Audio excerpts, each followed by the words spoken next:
Hello and welcome to episode 22 of Inherited Will, a One Piece podcast, a weekly podcast discussing each week's manga chapter and a reread of past chapters. My name is Thomas. And I'm Jordan. No announcements this week. We'll be jumping right on into chapter 1019, then later we'll be discussing chapters 238 through 250. 1019, here we come.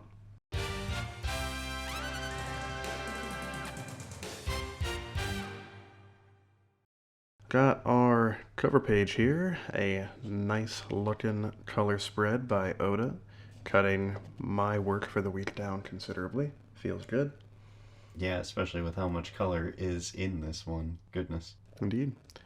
Got our boys hanging out in the ocean with some polka-dotted whale sharks. Sanji over there has what appears to be a pizza with a watermelon as the crust.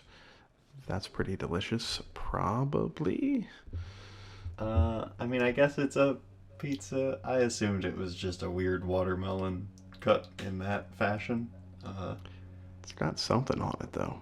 Well, yeah, but that's what makes it a weird watermelon as opposed to just a watermelon. Oh, of course. Whatever it is, though, Zoro, teeny tiny Zoro, down there in the bottom right, is having a good time munching on it, so...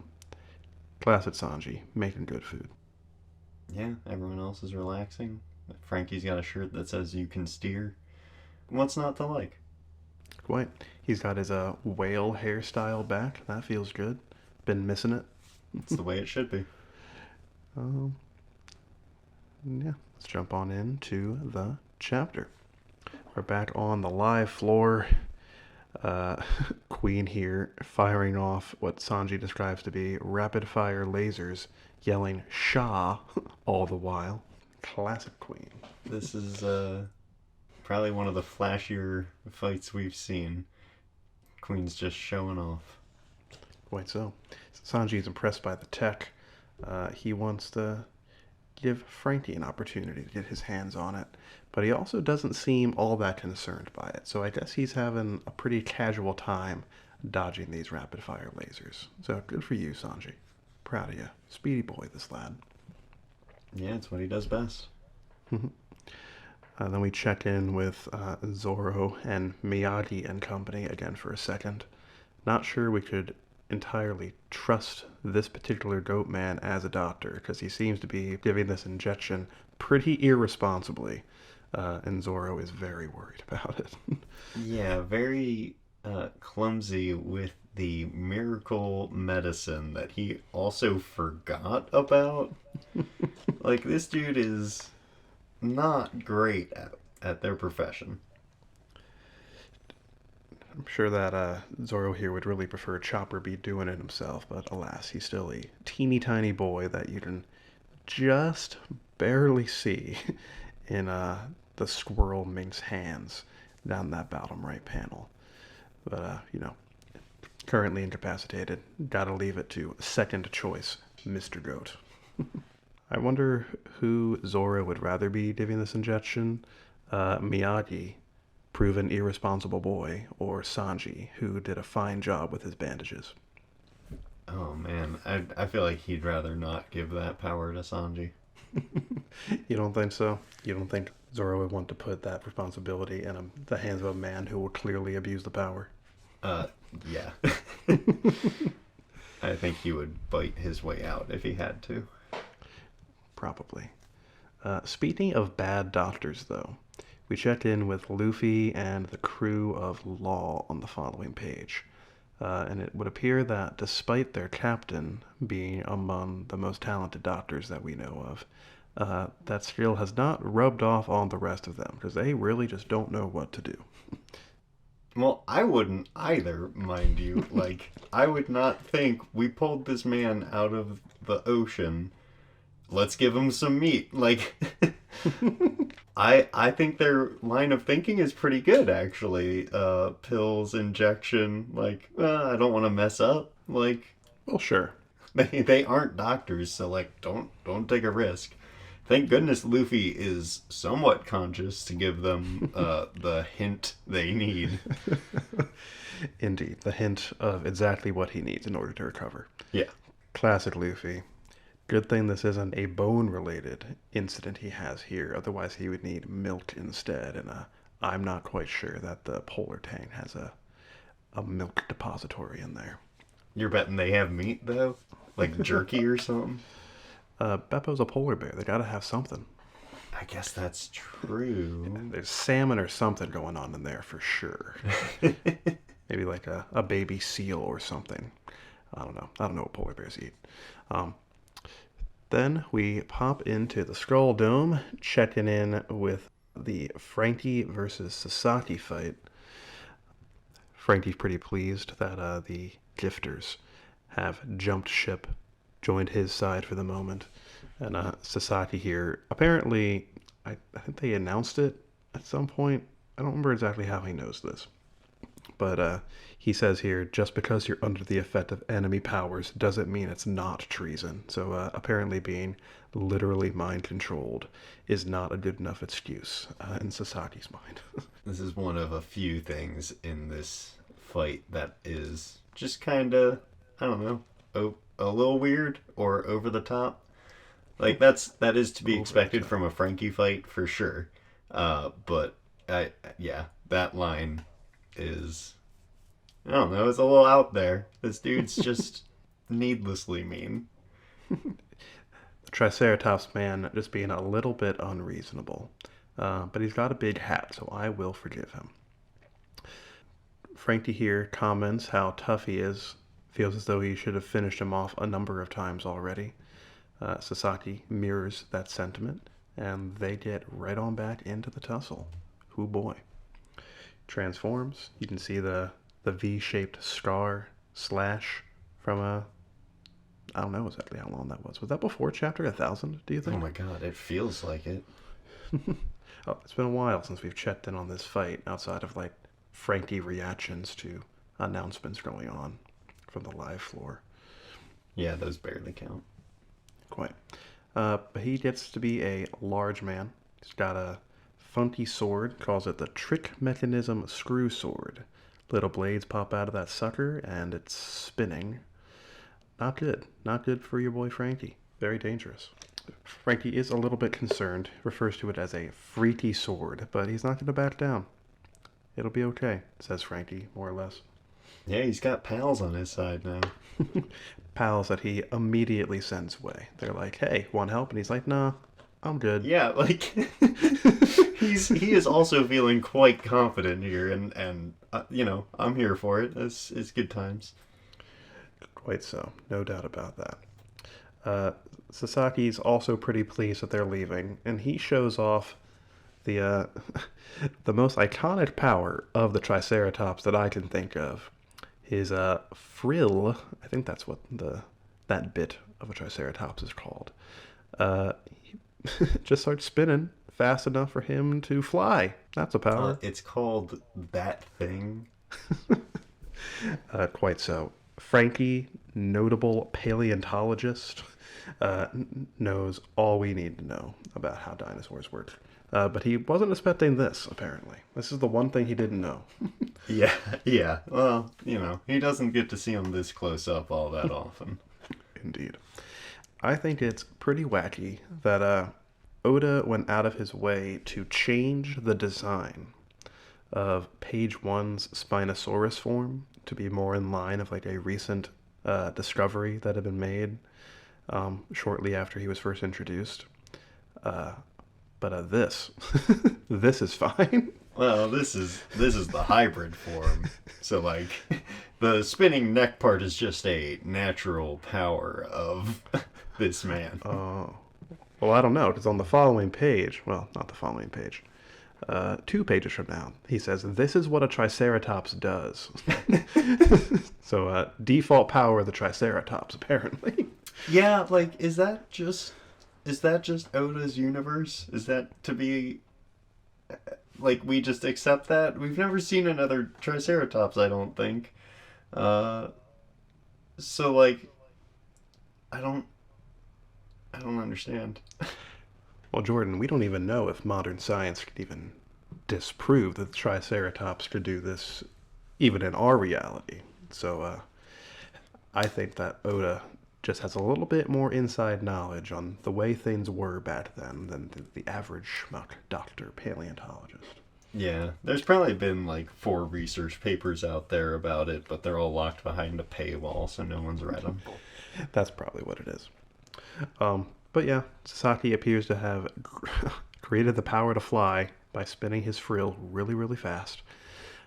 And he uses it to slaughter a small number of the drifters, using a technique called the Heliceratops, which I suppose must confirm that a helicopter does exist in the One Piece universe.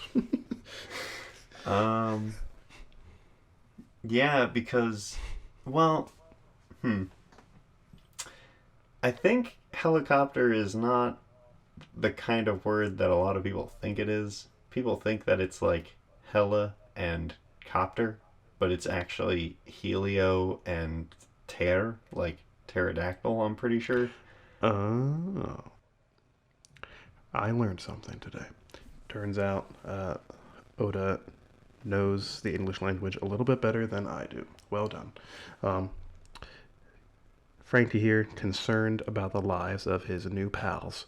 I think it might be too late for them, and also too late for Frankie, as he has no time to react to that before Sasaki has used that same move on him. Blocks it with his sword, though. Good for him. Yeah, he's fine. He's wearing goggles. Like, whatever. Mm-hmm. At the very least, dust won't get in his eyes. Dust that is no doubt being swept up real hardcore by all the spinning that's going on here.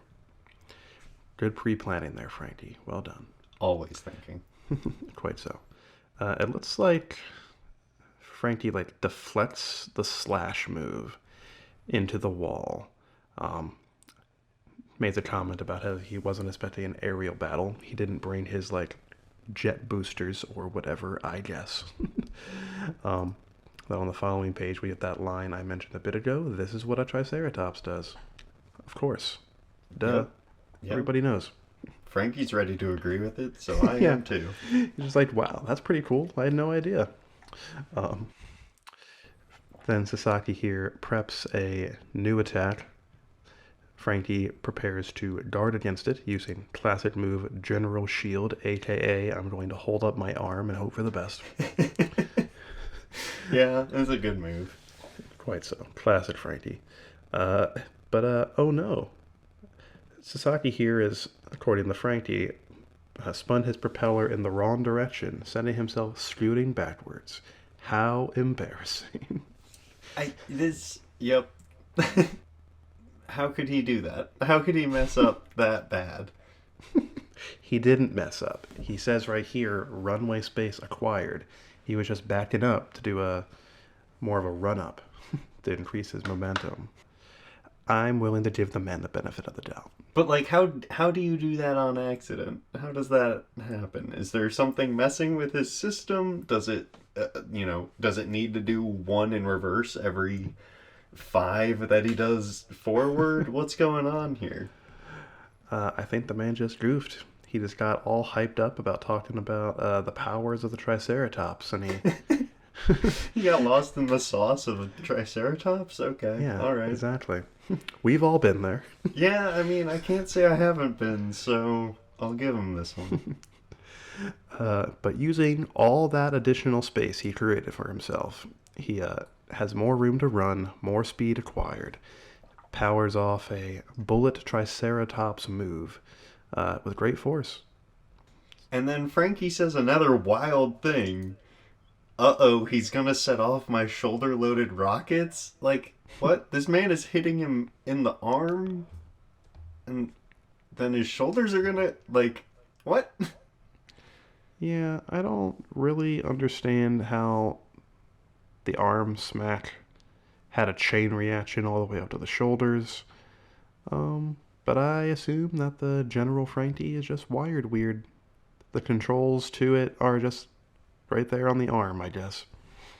Classic Frankie. Yeah, okay, that's acceptable. I mean, it's not acceptable, but whatever. You don't believe that explanation? It's Not that I don't believe it, it's that I don't want to. Understood. Only way I can explain it at the moment, though. Yeah. But as he predicts, they do indeed go off. Shoulder blows up, feels bad. But Frankie here uses the opportunity to combo that into a classic general suplex. Bam boom. Smashes that guy right on into the floor. Yeah, suplexes are always good to see. Indeed. It's become a classic Frankie move as of late. Well, yeah, when you perfect it, like, you gotta. Of course, he mastered the art beyond all others, and now he's got to show off. I understand. Um, he goes in with a follow-up move, lights up the Franken sword again. V for victory flash. But far too late. He's already unplanted himself. He's got himself right side up, and he's in the sky again. It certainly does look like Frankie is sending some sort of V beam out, right? Like, I think last time this happened, we questioned whether it was, like, a ranged attack or what, but this seems to confirm it. It does look that way. I think last time we didn't know if it was like lasery stuff or he was just like doing a downward slash and then bringing it back up, and that's where the V comes from. But like you said, it looks like a projectile here, and like up in the panel where he says Franken sword, it does look like the sword is glowing. Um, so I guess he's just adjusted that laser tech into a sword. Well done. Yeah, yep.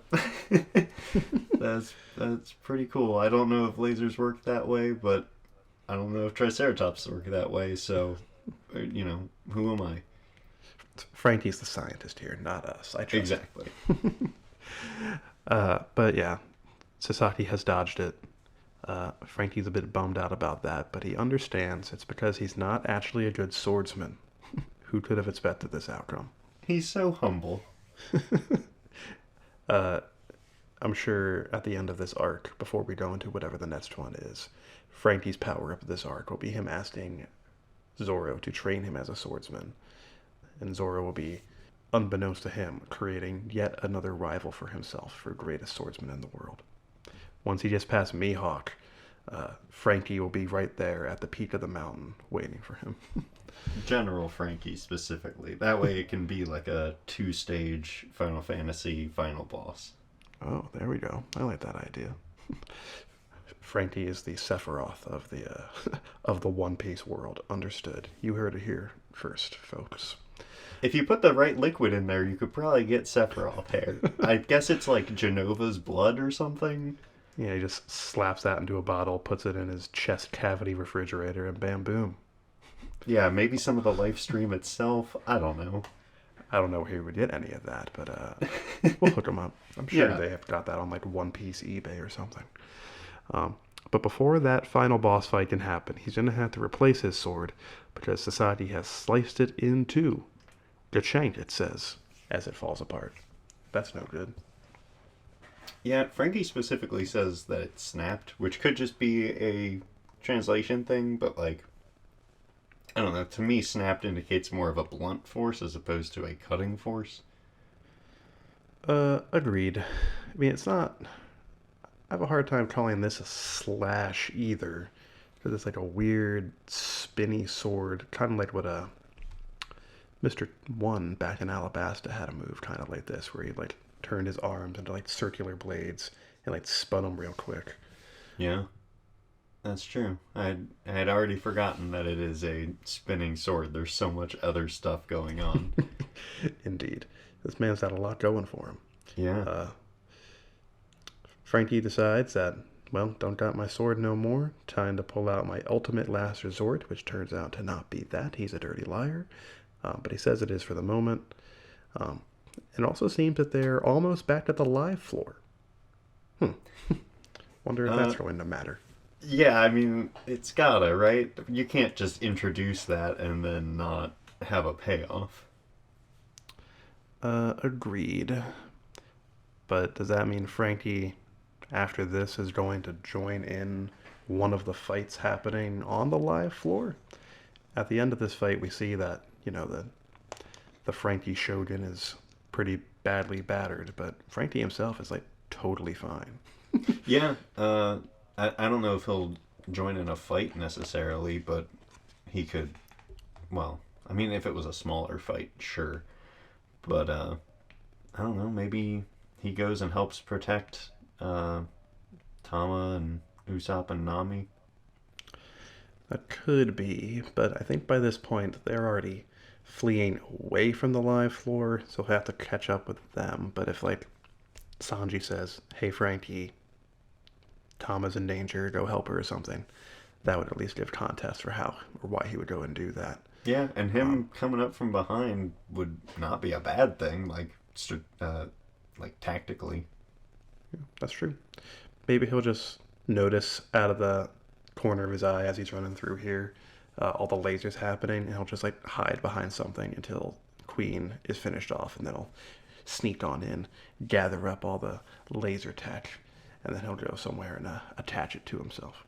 Maybe he can hack Queen. Maybe. He sneaks up behind Queen, just like rips his like ponytail laser claw thing off, and just like slaps it onto his own hair, and that's the upgrade. That'd be amazing.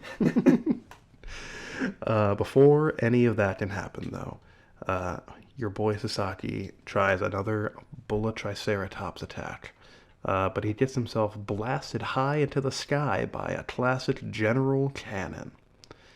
It's portable now. Like, yeah. Pretty dope that it is happening here. I missed it a lot. Delightful.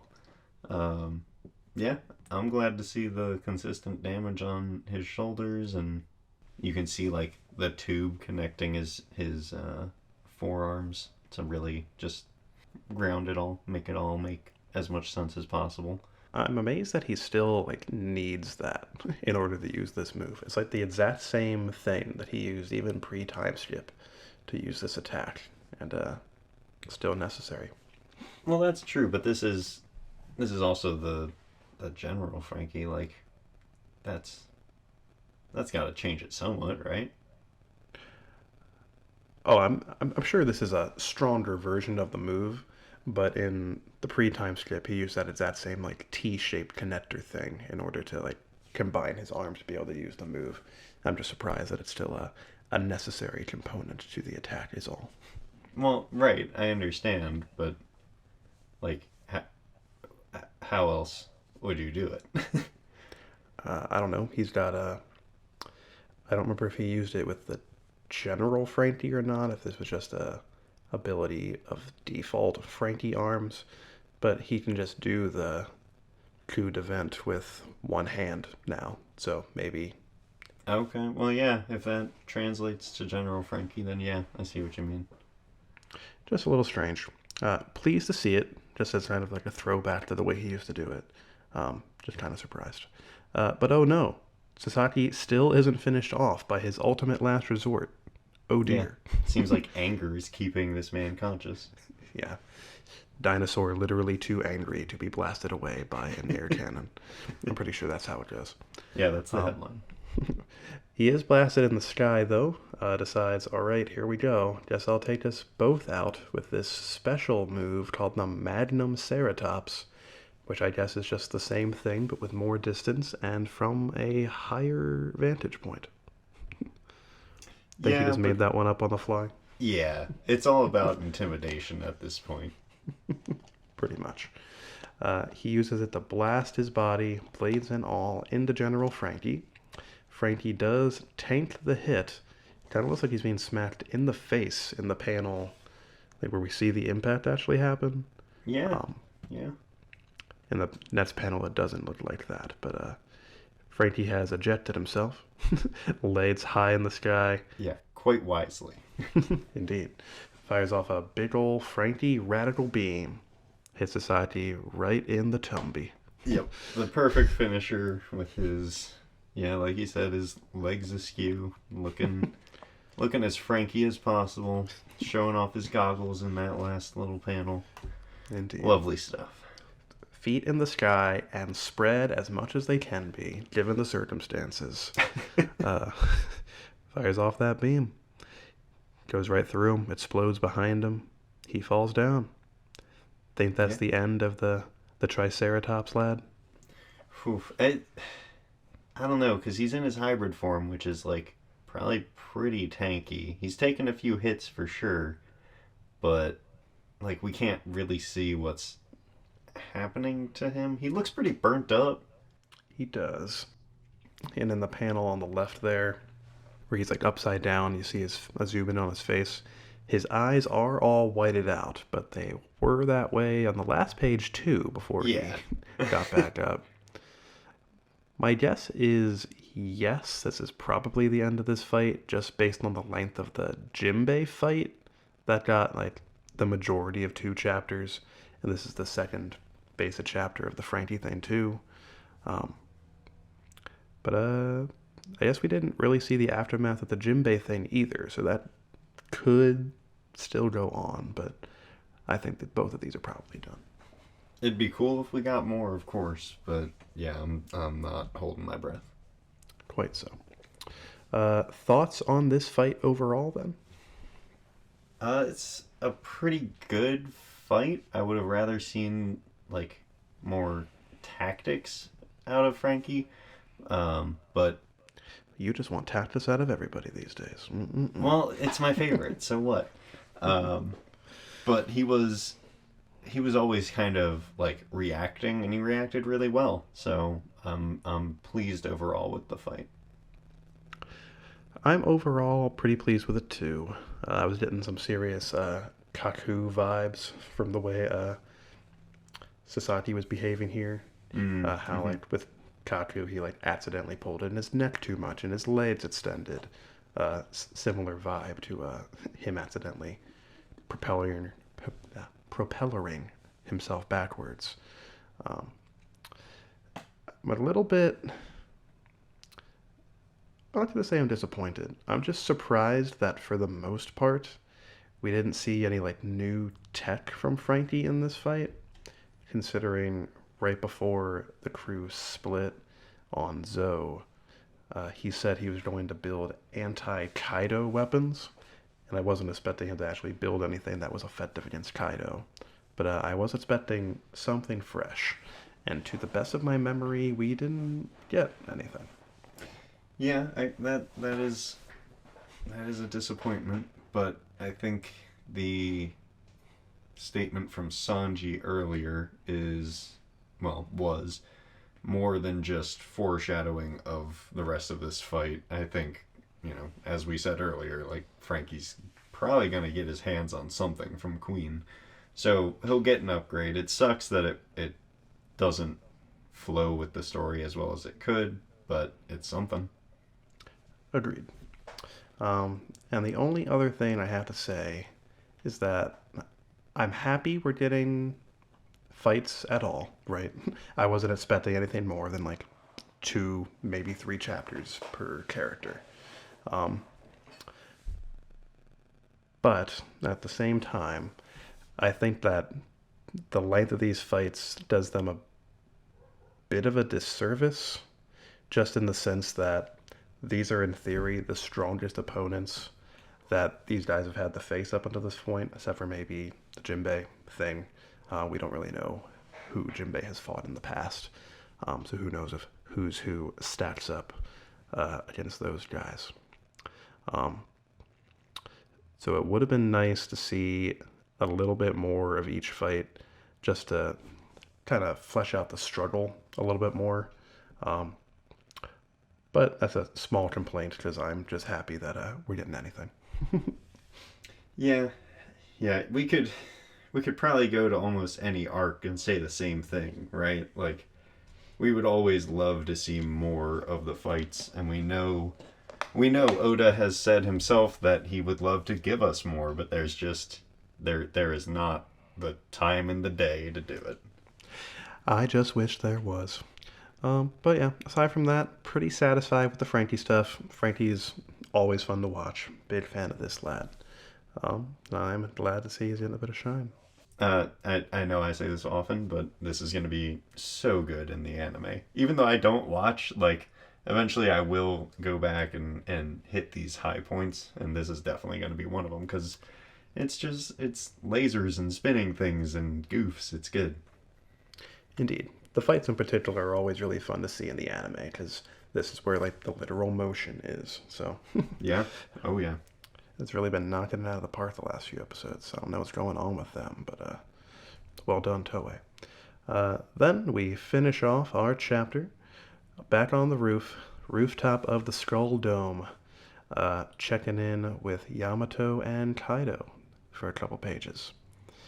Kaido says here that he never intended Yamato to eat a devil fruit, um, but Yamato was hungry. He ate it anyway. You Yeah. know what they What can say: you when do? you're hungry, you gotta eat. You need a snack. You eat a snack. Quite so. Uh, Words to live by, Yamato. Really appreciate that. We had a little bit of banter here. Yamato's like, I tried to kill you a whole bunch. You knocked me down a whole bunch. But doing that made me stronger. And then we did on the final page here a visual reveal at least. We don't know what type of fruit this is yet. But we get a visual reveal of what Yamato's Zoan form looks like. Yeah, I have no idea what this is. I didn't either, and nobody really does. But I poked my head into the subreddit today, just kind of get a feel for what people's going theories were. And I googled a whole bunch of stuff that people were suggesting that they thought it might be. Um, and I think the most likely theory so far is that Yamato's fruit is a Kirin. Not to be confused with the weird horse from Monster Hunter, mind you. A Kirin is like a weird dragon, horse, deer hybrid type deal, mostly seen in Chinese mythology, but in Japanese mythology, it's got more deer-like features than dragon features, um, and the ears and like the horns and stuff look a lot like what we see out of Yamato on that bottom panel there. So I That's think pretty that's cool. indeed. There's a lot of hair and like I don't know, clouds or fire or fur, something coming off of Yamato. Yeah, I thought my first instinct when I first read it was that it was definitely fur, but I guess it could be like clouds or something. Yeah, Maybe. I don't know, just the way that it's like coming out in the panel where it has both Kaido and Yamato, like almost around the armpit area, like that doesn't feel like fur to me. Yeah, there's a bit of a tuft coming out of the elbow too. That I could buy as fur. Like, sure, it'd be weird to have a little ball right there, but like that one's more believable to me. But then also on the close up of Yamato, like again in like the shoulder area, it looks like it's rising up as like flames would. Um, but I don't know if flames feels right. I don't know. I'll definitely be interested to see more of this, and I'm sure that sooner rather than later we'll get like a maybe a flashback that names the fruit and we get some details about how it was acquired and all that. I look forward to that. There were a couple other theories on the subreddit of it being like a Inari fruit, which is like the god of foxes, and a couple other things, and like a kitsune fruit, even though we already have somebody who has a kitsune fruit, so that Mm. person didn't really do their research as perhaps they should have, Yeah. uh, and a couple other things. But out of the ones I saw, this looked most visually similar to to what we got here. So that's what I'm going with for the moment. All right, I like it. Anything else you would like to say about this chapter before we move on? Nope, it was a good one. I enjoyed it.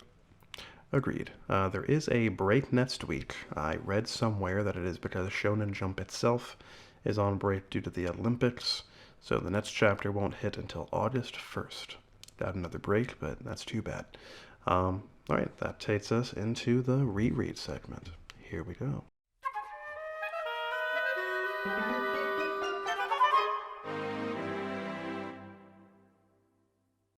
This bit, we did about 12 chapters. We're going from 238 to 250, covering Ganfor's exposition to Satori's destruction. It's a good time. Agreed. That guy's the worst. Glad he's probably dead now. Yeah, I can see why you would label him the worst. Well, we'll get there. He's not nice to your boy. No. No. But before all that, we pick up with the crew continuing their adventure after being saved by Ganford and his cool ass bird. They go into Heaven's Gate without paying, which, causes a lot of drama down the line, but they don't know that now. Konus, Sue, and Pagaya are introduced, along with the concept of dials. There's a lot thrown at us here at the start. Like, I can see why a lot of people might not like Skypeia, but regardless, it's all cool stuff. Nami's the first one to actually master using one of the dials, which I found kind of interesting. Based off of what I said last time, it kind of felt like Usopp would have been the first to figure it out, but because this one has to do with navigation on the water, of course that's going to go to Nami. And it leads to a very snarky and jealous Luffy, which is delightful. Not something we see very often, but it was nice to see. That guy was being a real jerk for a little while. Yeah, just oof. But Nami puts herself in a bit of danger, turns out, because, well, Enel's here, and he's scary. But Right. They don't know that yet. It's nice to have this inside info, for sure. But for them, they just get to be real scared. Nami tries to get them to leave, and it doesn't happen, thank goodness. They end up actually learning about more of the dials, and, I love the dials, they're great, but some of them make more sense to me than others. I get the wind one for sure, and kind of the recording one, but for the others, storing heat and all that, it's why would shells need that? But this is One Piece, so you say it's because. I appreciate that Oda goes out of his way to kind of explain.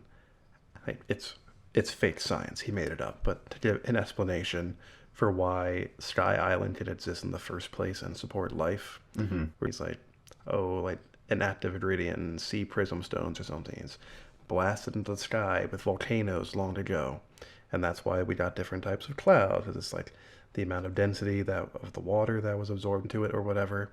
That's all well and good. But then he gives no explanation for how in the heck, the magic shellfish that can do all this wacky stuff exists.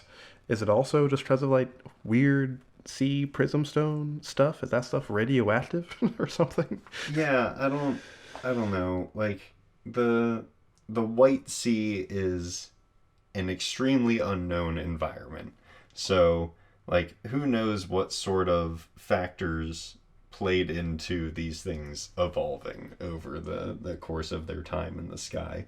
So, sure, I can understand a living thing kind of needing to store heat for, traversing different parts of the water, or maybe for different seasons.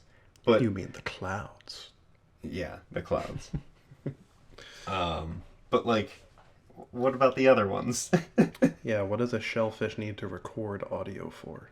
Well, I mean, maybe to spook a predator or something. That could be I useful. guess. I kind of consider that one just to be a call to people putting shells up to their ears, almost. Well, no doubt, but in universe, it has to have some sort of evolutionary reason for it to have happened in the first place. Yeah, I'm just more willing to let that one slide because of the grounding in the real world. Sure. But when are things underground going to be impacted heavily? impacts slow down dramatically in the water. That's true. I don't Except for those mantis remember. shrimp. Those things punch real fast. True, but that is one of the few fish that can throw a punch. It is thus one of the few impact-related threats a shellfish is going to have to endure. Exactly. So, yeah, like you said, Oda did great on some parts of this and, left us wanting a little bit on others. So, you win some, you lose some. Maybe one day we'll return to this. If it does turn out that like the sun god Nika, I think that's what it was called from last chapter, is in some way related to Sky Islands, maybe we'll touch on this concept again. Maybe, but wouldn't count on it. For Yeah. now, it's just a cool thing that is unique to the Sky Islands, and it does make for some cool stuff. Oh, for sure. I love all the cool stuff. But it's all short lived and uh, some of it's glossed over pretty quickly. Well, I don't think it's short-lived because, I mean, this happens way down the line. But Usopp leaves Sky Island like a bandit with like a ton of these things that he uses to upgrade their equipment. So it's pretty. The concept is pretty long-lasting.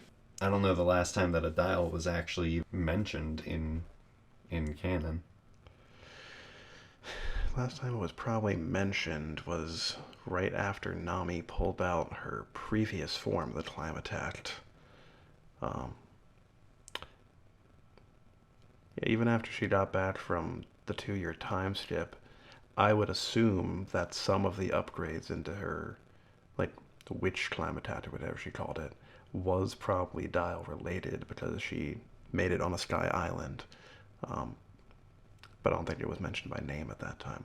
Oh, we also have the tone dial that Brook used to record his crew's dying song. Oh, Those things are yeah. also used like those things are actually used like in like the world now. People like use them as CDs after the time skip or something. Okay, so it has been grounded a bit more. Okay. Yeah, in small ways, but yes, Well, then good. I like that a lot. Now that I remember. Right, back to the story. I did Um, notice a small, kind of weird thing in that little bit where Nami is spooked by big lightning blast, oh, yeah? and it kind of leads into like the whole thing about like the white berets and the fine and all that. Alright. Enaru's boys, his vassals, were getting pretty hyped up when they heard the news about the illegal trespassers, because they're like, "Yay, we get to murder people. Sure does suck that you can't split 7 heads 4 ways evenly, but what are you gonna do?" But we find out shortly after that that the trespassing itself was a crime that could be solved by paying an additional fine, right?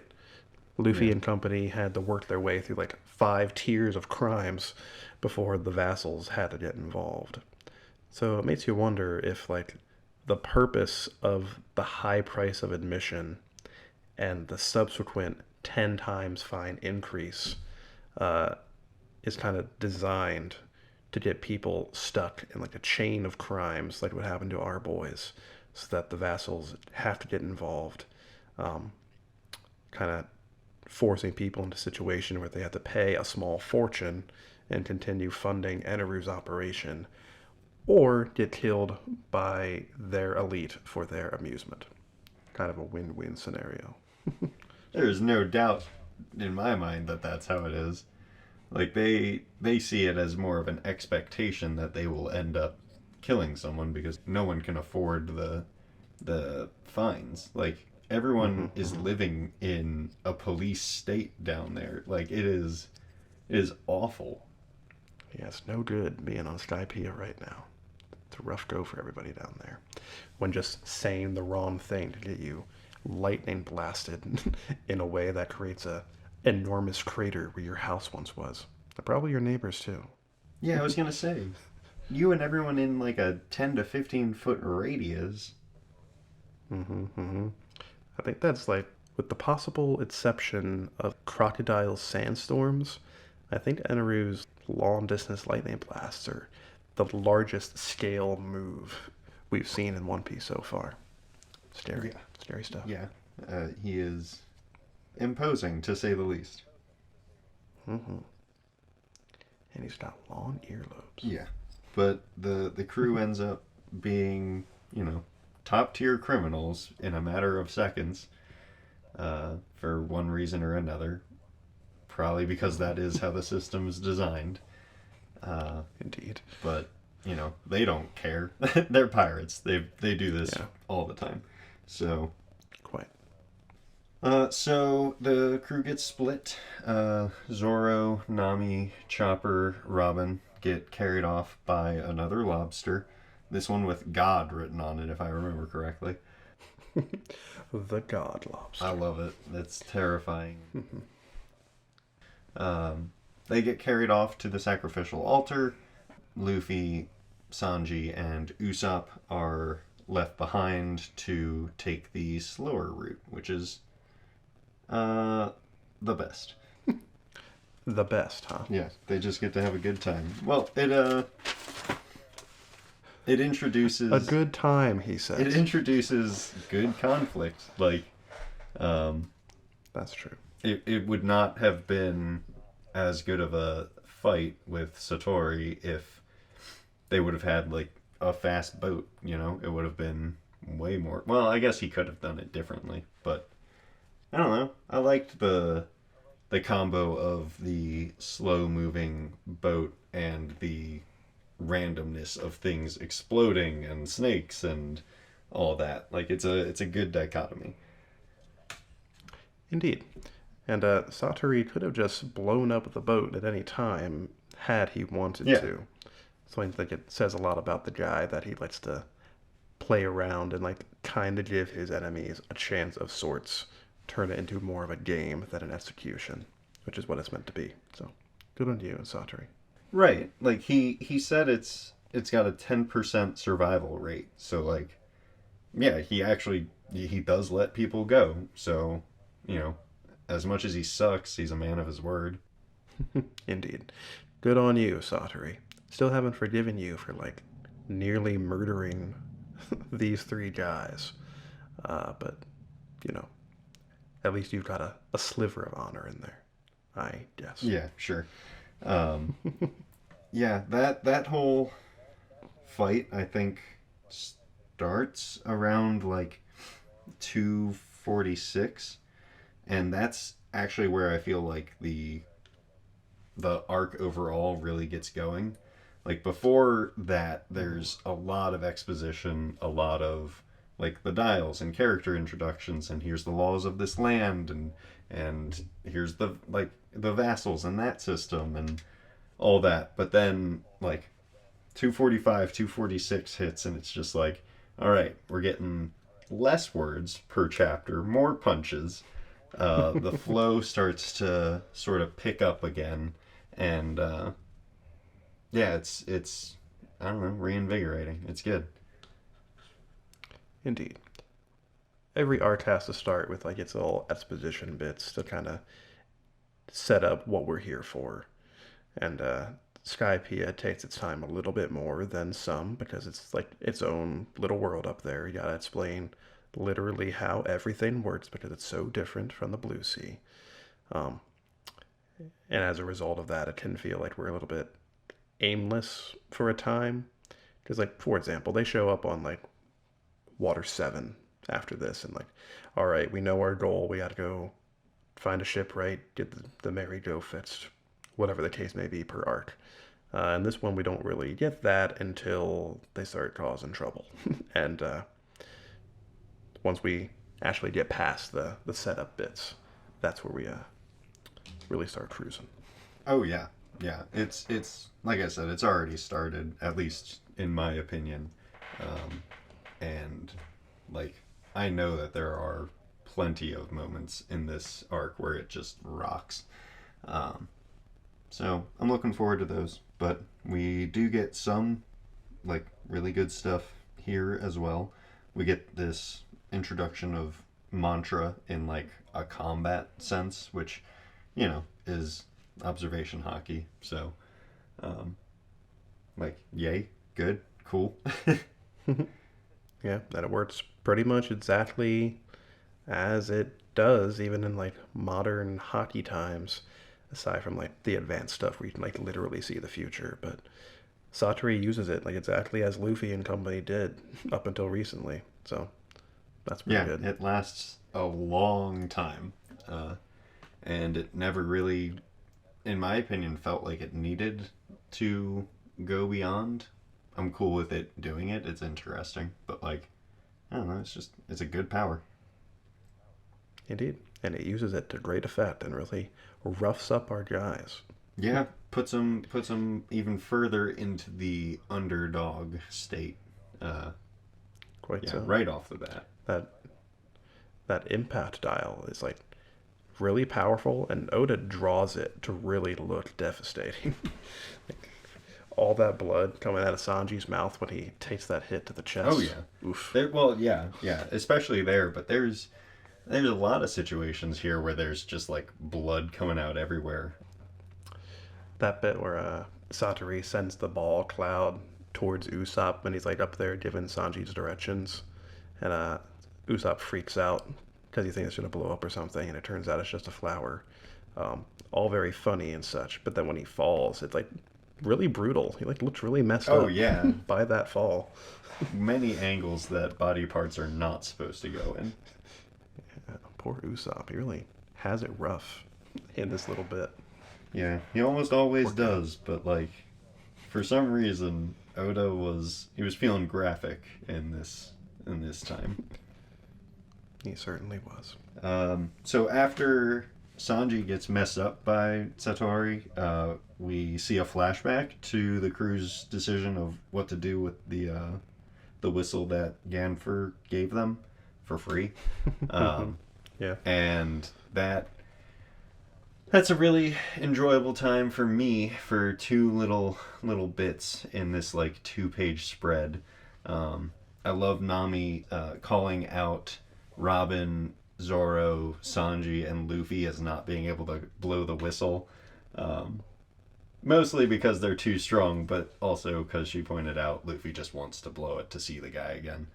Um, Yeah. Hilarious, good. And then that to immediately going to Chopper blowing the whistle upon first sight of Shuri. Like, I can remember that part in the anime when I was younger watching that. Like, just the the slow but also extremely quick putting of the whistle to the mouth and the eyes bulging out. It's very pure Chopper. It's exactly what he would do, and I'm glad it's what happened. Indeed. That guy grabbed that whistle and blew it at the first sign of danger, and that's a that's classic Chopper right there. Especially after he realized that he was the one in the most danger Yep. because Zoro left, and that's he's in the most danger because he was too cowardly to go with Zoro in the first place. Yeah, it's a whole thing. And during that little flashback bit, you also get that part where Usopp, Chopper, and Nami are arguing who deserves the whistle because which they're each arguing about which one of them is the weakest, and a very sad but fitting conversation to be Yeah, having. Robin comments on it, almost like breaking the fourth wall slightly, but it's, I mean, again, it's what she would do. She's just a step ahead in a lot of departments here. Indeed. Oh, but man, Ganfer is such a good character. Um, Not only is he like super noble and the old kami and all that, but when he's talking with Pagaya, like while keeping him and Konis and I assume Sue as well, but like, Nah, Sue's good. Sue doesn't need protection. all right. But even in all this, like he makes sure to take the time to ask about the crops, um, and he gives a killer speech on morality as a whole. He introduces this concept of the Song of the Island, which pays off later. Like, Hmm. big fan of the Sky Knight. Yeah, I like it a lot. Even though he's retired now, he still cares about the general well-being of the populace, and he's still doing his part to protect the people by offering his services as a Sky Knight. Granted, he's getting paid for it these days, but gotta buy pumpkin seeds. So I get it. Yeah, he's getting paid fairly decently. But he also gives out freebies, so like he knows what he's about. That's true. He also, I don't think he specifies like what happens to the whistle after he blows it. Is that just like infinite calls to Danfor as needed after you purchase it, or what's stopping them from just abusing that power after one buy? Don't think he thought through his business plan very well. Yeah, I don't remember if he says it's a price per whistle or per like help, but he does discuss something of that sort. Indeed. But yeah, regardless, I think he's probably helping people out wherever he can. Quite so. The Shandians are introduced, and not much happens just yet, but we know that they've got beef with everyone. They just don't care. They know what's theirs, and they're gonna take it. And Indeed.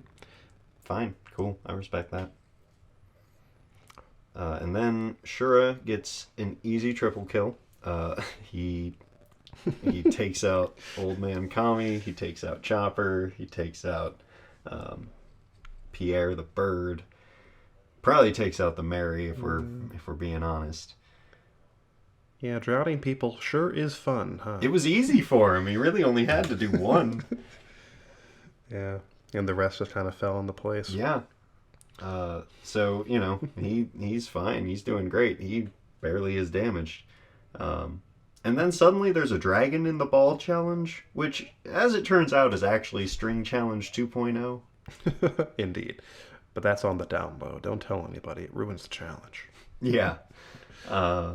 Luffy figures it out pretty much by accident and takes care of it very swiftly after that. I'm just glad that previously in this bit, Sanji had said to Luffy, like, watch out, he's tougher than he seems. I'll be back to help you out. And then here he actually does deliver on that against all odds. The man is conscious. He's floating on a very safe bubble somehow. And really, really sends this dude to the nap zone. I gotta assume, I mean, I don't remember for sure if we see Satori after this or not, but it sure does look like that kick should kill him. Right, like we said, Oda is feeling gruesome. He's feeling brutal. And like I very distinctly remember some teeth coming out. Looks like that skull would be cracked. No good. Yeah. Sanji's like regular kicks can probably shatter bones of pretty much anybody in the series at this point. And then he like builds momentum and slams down with the heel. It's a whole to do. Yeah, there's brutal Sanji, but he had it coming. Mm-hmm. So there might be observation hockey, but there's not armament yet. So this dude is out of luck. Indeed. I had a thought, but I totally okay. It, so well, I mean, if you have any other thoughts, please share them because I'm out of notes. All I had left was a small list of fun gags that occurred during this section. I didn't have the energy to keep track of this one. So many of them occurred like in the build-up to the Satori fight when they're like on their way to the Ordeal of Balls. Like the bit where like Luffy's, well, it is a forest in response to all the weird stuff going on. As they're going through like the tunnel, Luffy's like, wow, sure would suck if this just like dropped us off the edge of the island right now. And like, no, that wouldn't happen. And then it almost does. They feel as though it's going to do exactly that. Everybody's eyes are popping out of their head and such. Yeah, I think someone tells Usopp to keep his eyes open, and he's like, why? It's dark and I can't see anything. Yeah, they're like, oh, I guess you're right. Would you look at that? During the Ordeal of Balls itself, Satori sends like 4 balls at Usopp in a row, like 4 birds pop out of it and just singing. And then the 4 birds just beat the shit out of Yep. himself. Yep. He could have run away, but he was too distracted. Indeed, they were good singers. Robin, before Zoro and Co. left the altar, when Zoro's like down below trying to swim to the shore, Chopper's like, I sure hope he's not dead. I hope Zoro's all right. Robin is like, nah, if he were dead, the clouds would be red. Yeah. That's some classic Robin stuff right there. Her deadpan delivery is why I'm here, honestly. Luffy and Zoro both separately in very different scenarios doing the Tarzan yell. And Usopp. Yeah, he does one too. He names like his like grappling hook belt thing on the fly, I feel like. And misses the boat because it doesn't detach. Yeah, that was very funny too. Then my last one here, you already mentioned where he blew his whistle, Chopper did, at the first sign of danger. Well done. That's your observation, Hati, at work, no doubt. But that's all I had. We covered the rest of my stuff as we went. Beautiful, beautiful, beautiful. Certainly more beautiful than the break that we mentioned earlier, but we'll get through it. Indeed. We'll be back to discuss the next chapter when it drops on August 1st. Before we go, though, a quick thing. Feel free to send in your thoughts on the new chapter, questions you might have, whatever, to the email at inheritedwillpodcasts@gmail.com. You can also send us stuff on Twitter at inherited_will, in a comment on the YouTube video, wherever you like, pretty much. We'd like to eventually be able to start up like a little Q&A segment or something along those lines. So if you'd like to see that Q&A, you gotta send stuff in. So that's again, email inheritedwillpodcasts@gmail.com, Twitter at inherited_will, or again, just comment on the YouTube video. Anything else you'd like to say before we get out of here, Jordan? Nope. Goodbye. Thanks for listening. Bye-bye.